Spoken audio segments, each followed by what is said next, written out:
Chapter 15. The Chocolate Room. "An important room, this!" cried Mr. Wonka, taking a bunch of keys from his pocket and slipping one into the keyhole of the door. "This is the nerve centre of the whole factory, the heart of the whole business, and so beautiful!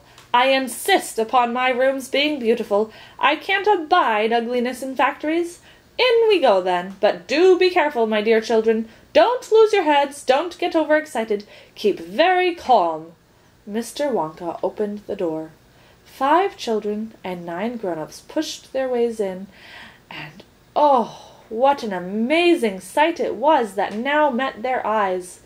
They were looking down upon a lovely valley. There were green meadows on either side of the valley, and along the bottom of it there flowed a great brown river. What is more, there was a tremendous waterfall halfway along the river, a steep cliff over which the water curled and rolled in a solid sheet, and then went crashing down into a boiling, churning whirlpool of froth and spray.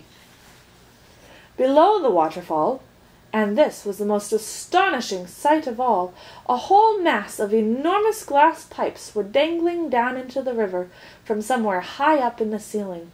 They really were enormous, those pipes. There must have been a dozen of them at least, and they were sucking up the brownish, muddy water from the river and carrying it away to goodness knows where, and because they were made of glass, you could see the liquid flowing and bubbling along inside them, and above the noise of the waterfall you could hear the never-ending sucking sound of the pipes as they did their work.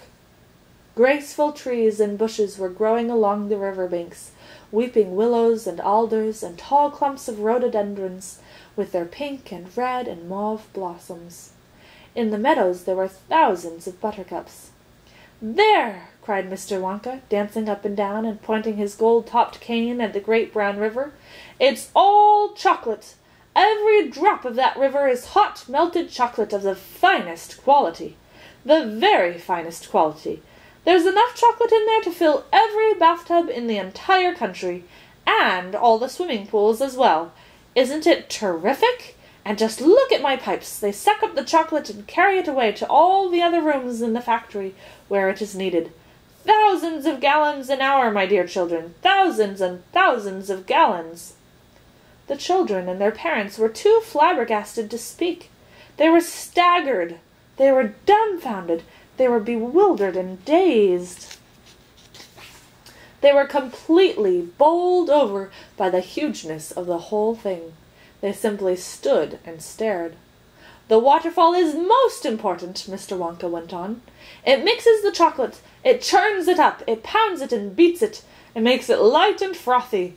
No other factory in the world mixes its chocolate by waterfall, but it's the only way to do it properly.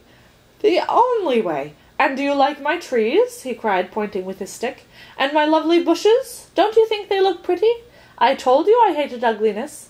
And of course they are all eatable. All made of something different and delicious. And do you like my meadows? Do you like my grass and my buttercups?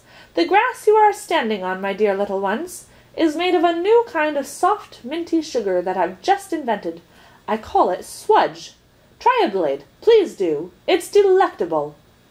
Automatically, everybody bent down and picked one blade of grass. Everybody, that is, except Augustus Gloop, who took a big handful. And Violet Beauregard, before tasting her blade of grass, took the piece of world record-breaking chewing gum out of her mouth and stuck it carefully behind her ear. "Isn't it wonderful?" whispered Charlie. "Hasn't it got a wonderful taste, Grandpa?" "I could eat the whole field," said Grandpa Joe, grinning with delight. "I could go around on all fours like a cow and eat every blade of grass in the field." "Try a buttercup!" cried Mr. Wonka. "They're even nicer." Suddenly the air was filled with screams of excitement. The screams came from Veruca Salt. She was pointing frantically to the other side of the river. "Look! Look over there!" she screamed. "What is it? He's moving! He's walking! It's a little person! It's a little man! Down there below the waterfall!" Everybody stopped picking buttercups and stared across the river. "She's right, Grandpa," cried Charlie. "It is a little man. Can you see him?" "I see him, Charlie," said Grandpa Joe excitedly. And now everybody started shouting at once, There's 2 of them! My gosh, so there is! There's more than 2! There's 1, 2, 3, 4, 5! What are they doing? Where do they come from? Who are they? Children and parents alike rushed down to the edge of the river to get a closer look. Aren't they fantastic? No higher than my knee. Look at that funny long hair. The tiny men, they were no larger than medium-sized dolls, had stopped what they were doing, and now they were staring back across the river at the visitors. One of them pointed towards the children, and then he whispered something to the other 4, and all 5 of them burst into peals of laughter. "Of course they can't be real people," Charlie said. "Of course they're real people," Mr. Wonka answered. "They're Oompa Loompas."